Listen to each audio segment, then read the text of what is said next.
This is BBC News with a special programme on the riots which have spread across London and to other major cities in England. The capital saw one of its worst nights in decades as gangs of masked youths started fires, attacked police and looted shops. Police say at least 400 people have been arrested across London over the past 3 days.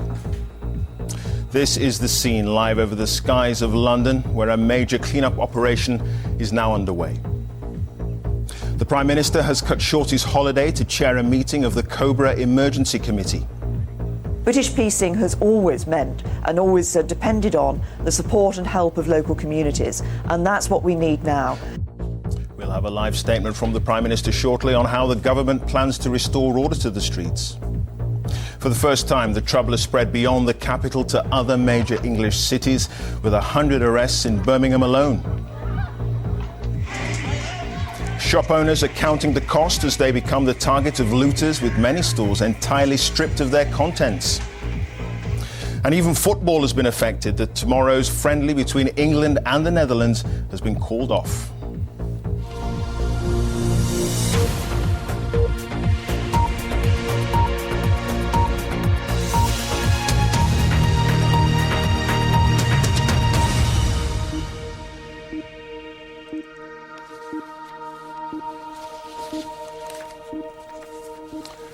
Good morning and welcome to BBC News Special on the rioting that's hit London and now other cities across England. The Prime Minister David Cameron has returned from his holiday to deal with the situation and this morning chaired an emergency meeting of the Cobra Crisis Committee, and we expect to hear from him live in a moment. Last night, 1,700 extra police officers were deployed as trouble broke out in a large number of London boroughs, including Camden, Ealing, Lewisham and Woolwich. Violence began yesterday afternoon in Hackney after a man was stopped and searched by police, but nothing was found. Cars were torched and petrol bombs hurled at riot police. In the Clapham Junction area of southwest London, youths raided a Debenhams store and a number of shops, stealing masks to conceal their identities. In Croydon, a string of cars and buildings were set alight, including a family furniture shop which survived 2 world wars but was last night razed to the ground. There were also huge blazes in Enfield, where fire engulfed the Sony distribution centre. Well, London bore the brunt of the unrest, but for the first night, youths also took to the streets of Birmingham, Bristol, Liverpool and Nottingham in copycat attacks. This morning, a major clean-up operation is underway. This is the scene live in Enfield, where a warehouse was destroyed overnight. That's the Sony factory there. The problem, of course, engulfing other parts of the country for the first 2 or 3 nights following the arrest at the end of last week of Mark Duggan in Tottenham. The violence was confined to London, spreading gradually from Tottenham to other areas of the capital. But now, last night, scenes of destruction and violence in major cities across the country: Bristol, Liverpool, Birmingham.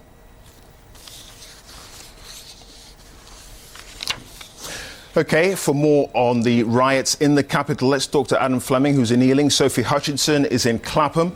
But first, let's go to Jenny Hill, who's in Croydon. Jenny, the scale of the damage where you are, we've been seeing from the air, the picture's really quite astonishing. And the same charge being made about the police conduct, that when they were needed, they simply were not there.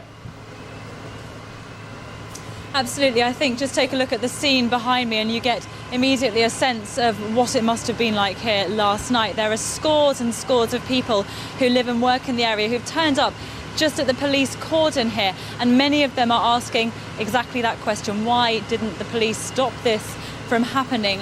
One young man I spoke to OK, Jenny Hill, we're going to have to interrupt there. Let's hear the Prime Minister. Good morning. I've come straight from a meeting of the government's Cobra Committee for dealing with emergencies, where we've been discussing the action that we will be taking to help the police to deal with the disorder on the streets of London and elsewhere in our country. I've also met with the Metropolitan Police Commissioner and the Home Secretary to discuss this further. And people should be in no doubt that we will do everything necessary to restore order to Britain's streets and to make them safe for the law-abiding. Let me first of all completely condemn the scenes that we have seen on our television screens and people have witnessed in their communities. These are sickening scenes, scenes of people looting, vandalising, thieving, robbing, scenes of people attacking police officers and even attacking fire crews as they're trying to put out fires. This is criminality, pure and simple, and it has to be confronted and defeated. I feel huge sympathy for the families who've suffered, innocent people who've been burned out of their houses, and to businesses who've seen their premises smashed, their products looted, and their livelihoods potentially ruined. I also feel for all those who live in fear because of these appalling scenes that we've seen on the streets of our country. People should be in no doubt that we are on the side of the law-abiding people who are appalled by what has happened in their own communities. As ever, police officers have shown incredible bravery on our streets in confronting these thugs. But it's quite clear that we need more, much more police on our streets, and we need even more robust police action. And it's that I've been discussing in Cobra this morning. The Metropolitan Police Commissioner has said that compared with the 6,000 police on the streets last night in London, there will be some 16,000 officers tonight. All leave within the Metropolitan Police has been cancelled. There will be aid coming from police forces up and down the country, and we will do everything necessary to strengthen and assist those police forces that are meeting this disorder. There's already been 450 people arrested. We will make sure that court procedures and processes are speeded up, and people should expect to see many more arrests in the days to come. I am determined, the government is determined, that justice will be done and these people will see the consequences of their actions. And I have this very clear message to those people who are responsible for this wrongdoing and criminality. You will feel the full force of the law. And if you are old enough to commit these crimes, you are old enough to face the punishments. And to these people, I would say this: you are not only wrecking the lives of others, you're not only wrecking your own communities, you are potentially wrecking your own life too. My office this morning has spoken to the Speaker of the House of Commons, and he has agreed that Parliament will be recalled for a day on Thursday, so I can make a statement to Parliament and we can hold a debate, and we are all able to stand together in condemnation of these crimes and also to stand together in determination to rebuild these communities. Now, if you'll excuse me, there is important work to be done. Thank you. Of events, Prime Minister.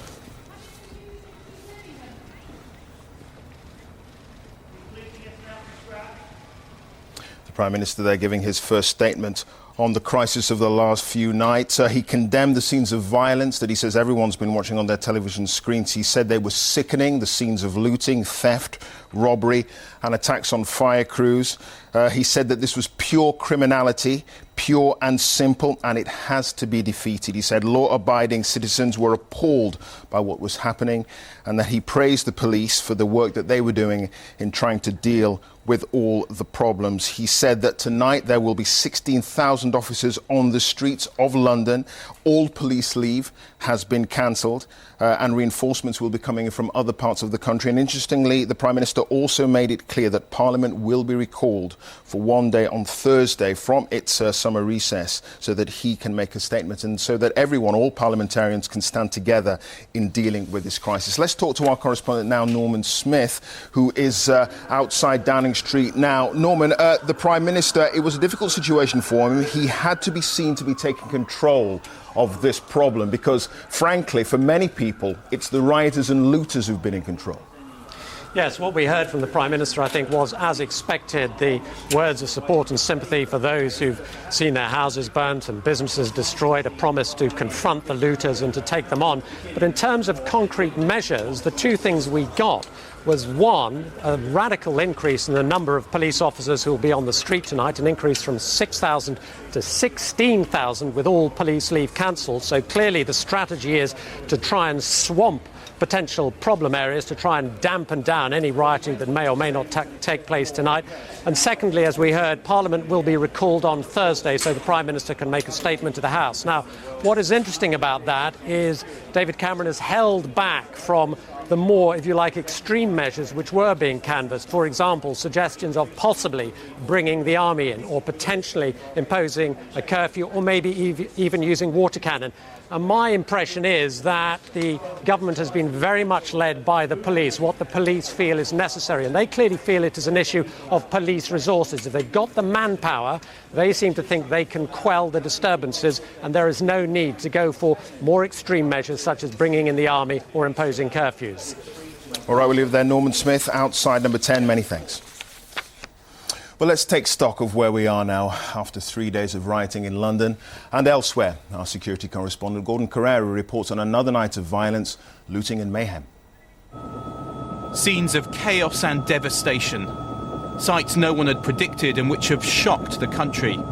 This was a furniture store in Croydon, South London last night, ablaze with flames and smoke reaching into the sky. This morning the owners gave their reaction. Why would this happen to us? Because 150 years of service is just gone in a flash. If it is the community doing it, we don't understand.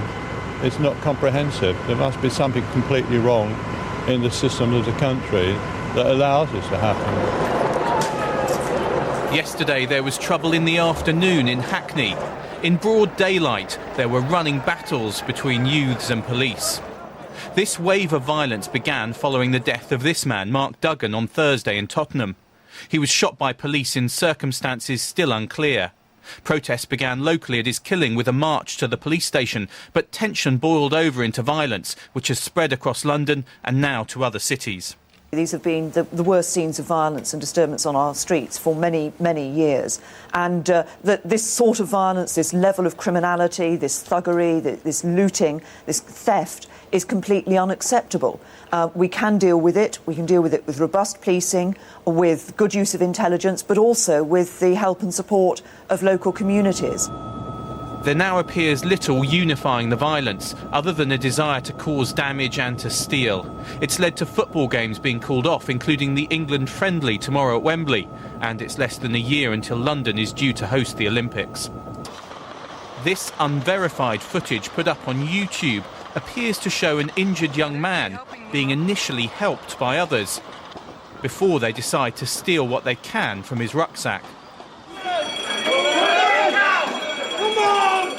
The police are at full stretch. All cells in London are now full. 3 people have been arrested on suspicion of the attempted murder of a police officer. Police have blamed social media for helping to spread the trouble and asked parents to take responsibility for their children. In Battersea last night, police used armoured vehicles and say they'll now consider using this tactic elsewhere. There have even been calls for the use of water cannons, the introduction of curfews or bringing in the army. This morning, many communities are cleaning up. They're hoping that tonight will not bring more trouble and hoping that police and the government can find a way of preventing that happening. Gordon Carrera, BBC News. Well, let's get more detail now on the riots in the capital. Adam Fleming is in Ealing. Sophie Hutchinson is in Clapham. But first, let's go to Jenny Hill, who's in Croydon. Jenny, I was speaking to you a little bit earlier, talking about the scale of the damage that we've all been seeing from a helicopter over where you are. The Prime Minister's now announced that essentially London is going to be swamped with police officers tonight. Is that the kind of thing that local people where you are want to hear? Well, I'm sure in some quarters that will be welcomed, but, you know, the people I was speaking to here this morning will simply tell you it's too late. Just look at what's happened to their town centre. Many of them saying, where were those police officers when we needed them last night? I'm told that when hundreds of masked youths came rampaging down these streets, setting fire to shops, businesses and, don't forget, homes too, that they were simply left here unprotected, according to people we've been speaking to, that there weren't any police officers here for a good few hours, certainly not down at this end of the town. So there is a certain amount of bitterness amongst many of the people who live and work here. Worth pointing out that those businesses that were set alight last night, they're just trying to cool them down now. But many of those businesses had flats living above them, many people living above those. We've spoken to people here this morning who've lost their homes, who frankly were lucky to get out alive. So no doubt while plenty here will be very pleased to hear that there are extra reinforcements being called, and including in fact the Croydon Central MP, who has admitted that there simply weren't enough officers here last night to do the job that needed doing. So whilst the pledge will no doubt be welcomed for many people who've lost their homes, seen their businesses wrecked, it's perhaps very little comfort indeed. OK, Jenny Hill in Croydon, many thanks. Let's turn to Adam Fleming, who's in Ealing. Adam, a leafy, affluent borough in West London where you are, but clearly not immune to the violence that we've been seeing. Absolutely. The borough of Ealing in West London is, as you said, leafy, affluent, a quiet place renowned for quiet streets and expensive houses and upmarket shops. And the word on everyone's lips this morning, the question is, why did trouble flare here of all places? So what's happening now is we're in the middle of a fairly noisy clean-up operation. Just to my left, some cars were torched last night. The burnt-out wreckage of those cars was taken away about an hour ago. And now we've got some council workmen digging up the road because the flames were so hot the tarmac was melted. We also had some flames on the roof of that building on the corner there, which you can see is being attended to by a fire engine from the London Fire Brigade. The roof of that building has been completely destroyed. Surveyors have just been to have a look at it and they say it's very, very unsafe. So in the next hour or so, we expect some scaffolding to be put up to prevent that building from collapsing. There's damage to this parade of shops as well. Every single one has had its windows smashed in. And if you look at the kind of shops that have been targeted here, that gives an idea of how different the borough of Ealing is from, say, Tottenham in North London, where this trouble flared up 4 days ago. Look at the shops that have been attacked. That is an upmarket baby boutique that's had its windows smashed in. Just beyond it is a Whole Foods shop that's had its window smashed in. And this morning when I arrived in Ealing, I was met by a long line of besuited commuters who were heading to the tube station to head into central London to work. They were quite simply bewildered. They were standing there with their camera phones taking pictures of the debris littering the streets of this very quiet, leafy, affluent part of West London. OK, Adam Fleming, Ealing, many thanks. Sophie Hutchinson now is in Clapham. Sophie, similar scenes of destruction where you are to other parts of London, and the same charge from so many residents that when the police were really needed, they were nowhere to be seen. Well, the police here have simply said to me that they were overstretched last night. Talking to individual officers, they said, you know, this was Clapham, but they were being called to Croydon, to Lewisham nearby, lots of different boroughs in order to try and settle down some of this violence. And let me show you what's happened on this street here. Most of the shop windows have been smashed. As you go down the road, there's glass over the streets. There is debris pretty much to the side of the road on the right-hand side. You can see all the way down, and right at the bottom the fire brigade is still working to dampen down what was overnight a large fire in a shop and also affected 2 shops there. Now I can talk now to one of the shopkeepers whose shop seems to have been all right, Kulbir Singh. Kulbir, can you tell me a little bit about your shop? It seems okay, does it? It seems okay, yeah, and they tried to lift the shutter up, but they couldn't because it was an electronic shutter. But yeah, I can see that now that the shop looks fine. The police warned you last night, did they? What time? What happened? I was at work. I was working about 7 o'clock, 7:30. There was a lot of police hanging around. So I come outside and I saw the shops was closing. So I asked police, I said, what's happening? What do you think? We should close it down? And they said, oh, you better close it down, you know. So I closed down at 8 o'clock and I went home. So when I went home, I switched the TV on and there was trouble in Clapham Junction. I mean, it must have been a very anxious night for you. Very anxious night. I couldn't sleep, can you see? I couldn't sleep well, yeah. How are you feeling today? I'm feeling fine, yeah, but I'm just a bit worried. I'm a bit worried, you know. Worried about? Worried about my business, because this is my living. You know, and worried, no doubt, about tonight. That's it, yeah. Well, thank you very much for talking to us. Many of the shopkeepers here and residents are extremely worried about tonight, wondering what will happen. Back to you. OK. Sophie Hutchinson in Clapham, Jenny Hill in Croydon, and Adam Fleming in Ealing. Many thanks. Now let's have a look at the events leading up to last night's violence, the worst in the capital for decades. Last Thursday, 29-year-old Mark Duggan was shot dead by police in Tottenham in circumstances which are still unclear.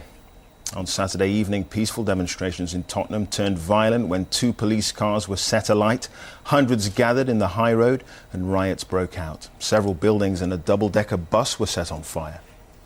Early on Sunday morning, a group began looting shops in the nearby Tottenham Hale retail park. By Sunday evening, trouble had spread to several other London areas. In Enfield, in the north, youths vandalised police cars and smashed shop windows. Missiles were thrown at police in Brixton and Walthamstow, Islington, Edmonton, and even Oxford Circus in the West End were attacked by the trouble. Well, the extraordinary scenes on the streets have put huge pressure on the police. The Acting Commissioner, Tim Godwin, says police numbers have been doubled to deal with the situation. The sheer scale and the scope of it has meant that we are already more than doubling the number of police officers that we've got out there. We have got the full support of the government in getting as much mutual aid from outside of London as is necessary. And I'd like to take this opportunity to actually remind people what I said last night as things were escalating, that there were far too many young people on the streets of London last night in places which were both dangerous and violent. And I urge all the citizens of London and the guardians and the parents of young people to actually keep them in tonight. We will be very robustly policing any events of disorder that we get tonight. And the other piece that we are now doing, our cell blocks are full of prisoners from overnight. We have got prisoners in other counties in custody blocks. This is not just a game. This is criminality, this is burglary, this is violence. And we will pursue each and every one that has been involved in this, and we will be making sure that they are brought to justice and to court. The Acting Metropolitan Police Commissioner there, Tim Godwin. Let's speak to our correspondent, Louisa Baldini, who's at New Scotland Yard for us. Louisa, clearly the police now admitting what many people have been suggesting is the case, and that is that the police numbers last night on the ground were just not enough.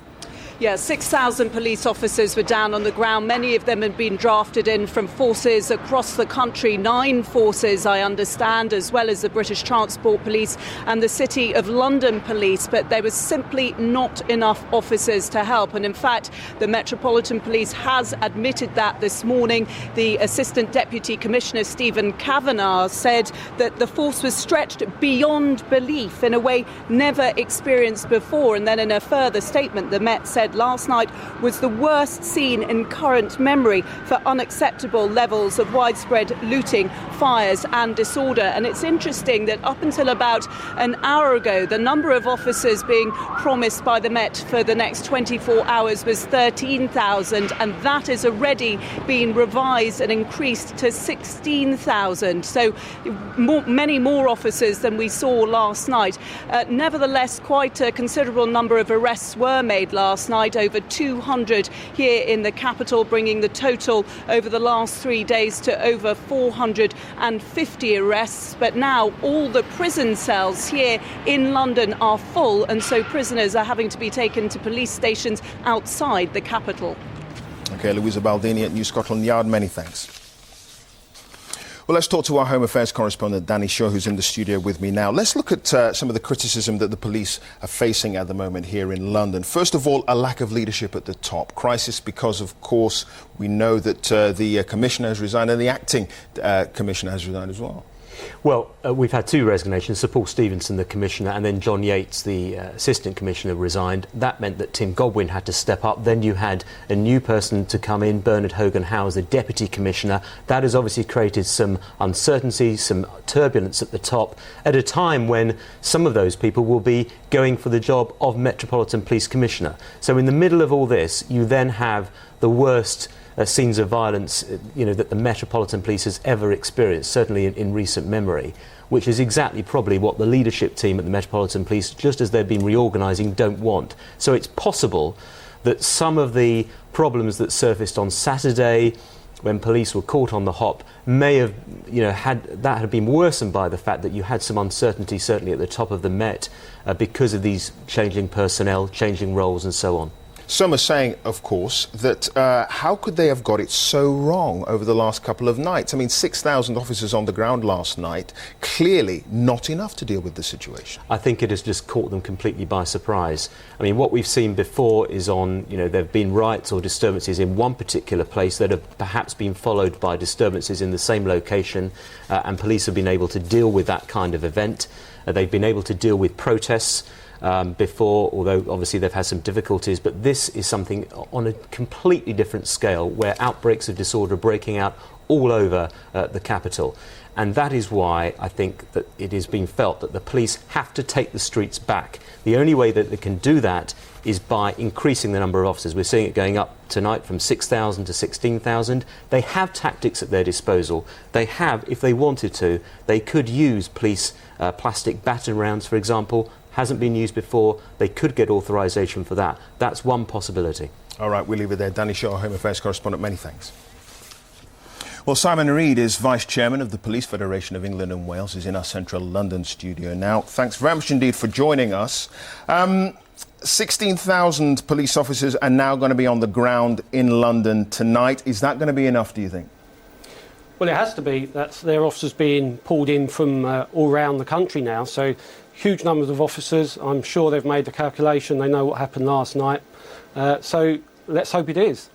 But how could they have got it so wrong the night before with just 6,000? We're facing something we've never seen before in terms of the mobility of these rioters.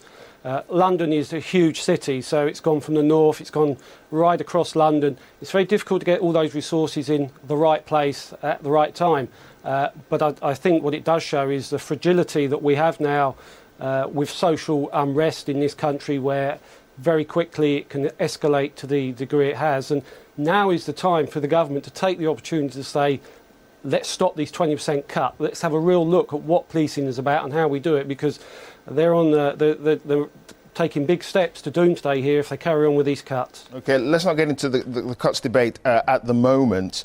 The fact of the matter is, it seems the government has listened to the acting commissioner, Tim Godwin, who's basically said, look, we need more officers on the beat tonight. All annual leave has been cancelled. Any able-bodied officer is going to be on the streets tonight. But if it isn't enough, if it doesn't work, should we be talking about water cannon and possibly deploying the army, in your opinion? Well, we certainly should be talking about other means such as water cannon. I don't think the army is an option. We have very little of an army left in this country now. What would the army do that the police can't do? We need numbers of officers on the streets. That's what we need. It's not so much about the army, it's police officers, and it's getting them here. But I do note that it's a sacrifice is now being made by police officers and other emergency staff in having leave cancelled, the risks they're being exposed to. I don't think we should forget that. All right, we'll leave it there. Simon Reid, Vice Chairman of the Police Federation of England and Wales. Many thanks. Well, as we've heard, rioting spread outside of London for the first time last night. In Birmingham, about 100 people were affected, with outbreaks of violence and looting also in Bristol, Liverpool, Leeds and Nottingham. We'll speak to our correspondent in some of those cities in a moment, but first, our UK affairs correspondent Chris Buckler reports. More than 100 miles away from the shooting that sparked riots, another city and more destruction. Gangs had organised this trip to Birmingham city centre, not to shop, but to loot.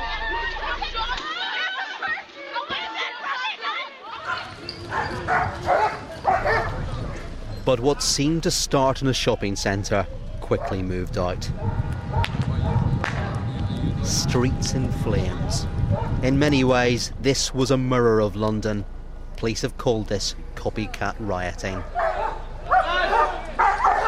It may not have been on quite the same scale as the capital, but it was serious. There have been scores of arrests in Birmingham, and among the buildings set on fire, a police station. Within a couple of hours, the trouble had spread even further north to Liverpool. Gangs of youths destroying cars and targeting the police in running battles. Bricks, bottles and golf clubs, some of the many makeshift weapons used by the rioters. Worried residents could only watch on as their streets were cordoned off to protect them and their property. In Bristol too, a night of destruction. Pictures of burning fires in city centres fast becoming the image of this summer. And it's costing both companies and communities. Here in Kent, Nottingham and elsewhere, police have had to deal with disorder, and they're making clear that it won't be tolerated. But they face the difficult task of removing the heat from a situation that didn't even start in these cities. Chris Buckler, BBC News. Well, John Kay is in Bristol for us. Ed Thomas is in Liverpool. But first, let's go to Birmingham and speak to our correspondent, Anthony Bartram.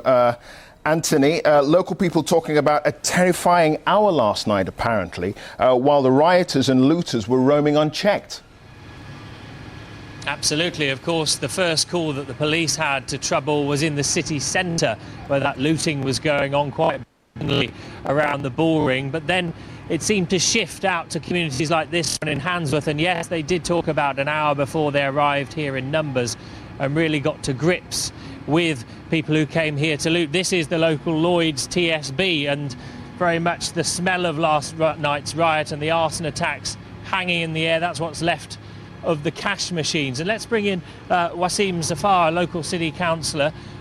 It was a very frightening first hour in particular, wasn't it, before the police got here? Indeed. After the police had pushed some of these youths out of the city centre, they spread into inner city areas such as ours here in Handsworth. And I actually was parked across the road when the youths attacked this particular bank close to midnight, or just after midnight, when the riot police were predominantly based at the top side of Soho Road, closer to the Albion football ground. So it took some time before the police actually came to this particular site. People seem to be wandering around in a bit of a daze this morning, obviously still trying to come to terms with the sight of cars burning in the street, shops being attacked, open looting. Indeed, it reminds us of what happened here in Handsworth in 81, 85 and recently in 2005. This is the last thing as a community we needed here in Handsworth. We had moved on substantially since the last particular incident in 2005. And I asked the question, why here in Handsworth again? This is by no means a protest against the death of an officer in Tottenham. This is typical copycat criminal activity, those responsible for this. And I must stress that there's young people who are involved in this. The police think that the age of those responsible is something between 14 to 20. So it's young people who are responsible for this. This is by no means a protest against that particular incident in Tottenham. This is simple copycat criminality, and those responsible for this need to be brought to justice. And there was a real call out put to the local community to try and come and protect their properties. And how are they responding today, having seen what's gone on? Obviously, the morale isn't what it was yesterday morning here. People have been affected, in particular the traders whose shops were attacked. The businesses are struggling as it is under the current economic crisis. This is the last thing they needed. Wasim, we're going to have to leave it there, but thank you very much for your comments. Well, West Midlands Police are due to give a press conference themselves in the next few moments, so we'll bring you an update when that happens. OK, Anthony Bartram in Birmingham, many thanks. Let's cross to Bristol and talk to John Kay. John, we just heard one person there saying up in Birmingham, copycat criminal activity, that's all this was. This wasn't a protest over police brutality or anything like that. What is the feeling on the ground in Bristol? Yeah, I think that feeling's pretty generally echoed here. I mean, in the last few minutes, the City Council here in Bristol has issued a statement saying that they blame a small number of anarchists for the trouble here last night. That is a very new, only 2 years old shopping centre, Cabot Circus it's called. Last night that was broken into by a couple of gangs, scores of people. They were involved in violence in there. A couple of shops were looted, including a jewellery shop. Thousands of pounds worth of stuff was taken, but it was actually up in this direction, the St Paul Stokes Croft area, that was most badly affected. On the streets there were stones thrown, there were missiles thrown, wheelie bins set on fire. We've seen a number of vehicles being taken away this morning, vehicles that have been taken away for repair, although many of them beyond repair. This is a part of this city which is used to violence. It's seen episodes of civil unrest over the last few years. There's a great deal of fear here this morning about what might follow tonight and over the next few nights, not least because earlier this summer there were protests against a brand new Tesco supermarket which opened just up the road from here. But, for once, this city which prides itself on being quite a laid-back place is I think, quite nervous today. There's a real sense of, what is going to happen next. They're watching London very closely and thinking, look, we might be 100 miles away, but we feel very connected now to what's happening in the capital. Indeed. All right, John Kay in Bristol, many thanks. Let's cross to Ed Thomas now, who's over in Liverpool. A lot of nervousness we heard there from our correspondent in Bristol. A similar situation in Liverpool, one assumes. Yes, a lot of people woke up today very worried indeed, and this is what they saw when they did. Basically, we know around 100 young people started off in the centre of the city and they made their way out, and as they did, they left burnt out cars behind. They smashed windows, not on the scale of London, but it is significant, and it is significant for people like Stephen. Your car has been damaged. What did you see last night? There was a group of around about 150 youths just rampaging down the street, firebombing. You spoke to them, didn't you? What did you say? I just said, why are you doing this? And they sort of faced up to me, gathered around me. I felt really intimidated, and I just then decided to go back into the flat. OK, thanks for talking to us, Stephen, and I hope you get everything sorted out. Now, police say that this was young people. It was started off on social networks, but something else has been started off by social networks and by young people today. Charles Jupiter, you've set up a Facebook page because you want to clean this city up, haven't you? Yes. Why is that? I saw what was going on last night and I thought, it's my city too. I wouldn't let my bedroom get in this state. Why should I let my streets? And how do you feel about the fact that police are saying it's young people who has caused all this damage? It doesn't really matter who's done it. It just matters that it's been done. It's not my problem to stop people behaving like this. It's just, I live here. I'm going to keep this place clean and tidy if I can. OK, thank you for talking to us. This is the picture in Liverpool. We know that the council will be speaking to police at 3 p.m. today. Police have said there will be a robust response if there's any more violence tonight.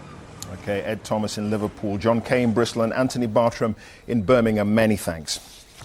Vivid illustration there of the situation outside the capital. Well, many businesses, big and small, are beginning to clear up operations on their own this morning following a third night of widespread looting. The Association of British Insurers says the bill could stretch to tens of millions of pounds. Our business correspondent Emma Simpson reports on the wider economic impact. It was a free-for-all. Looters helping themselves to whatever they could lay their hands on. This was Clapham last night, a well-to-do high street in chaos. Amateur video capturing people sizing up the stores for the products they could steal. Let's get some watches, fam. Here's what Clapham looked like this morning. Retailers big and small, waking up to a scene of devastation. A few miles to the west in Ealing, businesses were also counting the cost. The owner of one store found her stock strewn across the common. This is our livelihood, and I don't think people realise it's going to have an effect not only on our lives, but on their lives eventually. This is just absolutely disgusting. I'm stuck for words. I'm absolutely outraged. Retailers are already battling tough economic conditions. Now this. Insurers say putting it right will cost tens of millions of pounds. There's fear too about the wider economic impact. There is real nervousness there. If we're to have, a successful London, a successful Birmingham, a successful Liverpool, it requires on a really vibrant business base with local businesses doing well. And this just will harm that confidence. We want to ensure that those businesses are going to be rebuilt, that those high streets are going to be rebuilt, and that jobs will continue to be there. We don't want to see burnt out shells. There's plenty of that this morning. Businesses and livelihoods destroyed, communities feeling vulnerable. Another blow to confidence in an already fragile economy. Emma Simpson, BBC News. Well, Adrian Mills has a number of restaurants in London, 3 affected by the riots overnight. He joins us now. Thanks very much indeed for being with us. First of all, just tell us exactly what happened to your businesses. Well, we were in a ridiculous situation last night where we had a gang of about 200 people attack one of our restaurants in Ealing. We have 2 restaurants. We have a number of Thai staff there, young girls, absolutely petrified, terrified. They smashed the windows, they kicked in the doors, they trashed the whole restaurant, they took the chairs out, they wrecked all the cars outside, they took the till, They took all the alcohol that was on the shelves, and then they ran up and down the street, scraping the cars, throwing things through the windscreens. It was lawlessness in a way that I've never seen, and I've lived in London for over 40 years. Extraordinary behaviour. Extraordinary behaviour, lawlessness you say you've never seen before. What do you want to happen tonight? Well, I don't know. I mean, the ludicrous thing about this is, as a business within Ealing, we pay extra rates for more policing for social disobedience and behavioural problems. The truth is, this was obviously beyond a few drunks on a Saturday night. I don't know what the answer is. My great suspicion is that people will realise that they're being caught out on Facebook, they're being caught out on video. I'm told that there's a video on YouTube of our restaurant being completely trashed, and that a lot of the faces are recognisable. I surely hope that people will see sense and turn in those people that have been so reckless and lawless. I called it earlier on a tsunami of crime across Great Britain. I think it's beyond belief. You only have to look at the devastation at all these restaurants along this road. It is truly appalling. And to see some of the people and some of the restaurateurs here that I know very well so upset, one lady crying over there, it's just heartbreaking for the people that work hard to build a community. All right, we'll leave it there. Adrian Mills, good luck to you. Thanks for joining us. Thank you very much indeed. Well, the Football Association has announced that England's friendly match against Holland at Wembley has been called off because of the demands on police forces. Our sports editor David Bond is here. David, not surprising, if all the police are having to do is deal with the criminality that's going on around, they can't be patrolling a football match. No, that's right, and the FA have told me that it had to be the sensible decision. The Dutch team were due to fly from the Netherlands this morning, so they had to make a decision now, and we'll hear a bit later on today exactly what will happen with those tickets that many fans, 70,000 fans, have bought for that match. There'll be a statement from David Bernstein, the FA chairman, a bit later on, but clearly no information that they were specifically going to be targeted by the Yobs that have been targeting various town centres across the capital and in London, but clearly with resources so stretched, you couldn't have a big football match going on tomorrow. Indeed. All right, David Bond, thanks very much indeed. Well, within the past hour, the Prime Minister has spoken about the spread of the violence across London and other parts of the country. He said the House of Commons will be recalled from recess for one day on Thursday so that Mr Cameron can make a statement to Parliament. Let me first of all completely condemn the scenes that we have seen on our television screens and people have witnessed in their communities. These are sickening scenes, scenes of people looting, vandalising, thieving, robbing, scenes of people attacking police officers and even attacking fire crews as they're trying to put out fires. This is criminality, pure and simple, and it has to be confronted and defeated. David Cameron, the Prime Minister there, giving his first statement on the problems over the last few nights after chairing that meeting of the Emergency Committee Cobra this morning. The police making it clear that they feel that it's numbers on the ground that are needed. 6,000 police officers were patrolling the streets of London last night. Clearly not enough. Now we understand that 16,000 police officers will be on the streets of London. Apparently all police cells in central London are full. Areas outside the capital are having to be used to house suspects arrested in all the problems. These are aerial pictures of some of the damage in Ealing overnight. Clearly a situation that the authorities need to get control of and to be seen to be taking control of the streets back from the looters. Now, coverage continues throughout the day on the news channel. We'll leave you with some of the images of the violence which erupted across the capital and elsewhere in England overnight.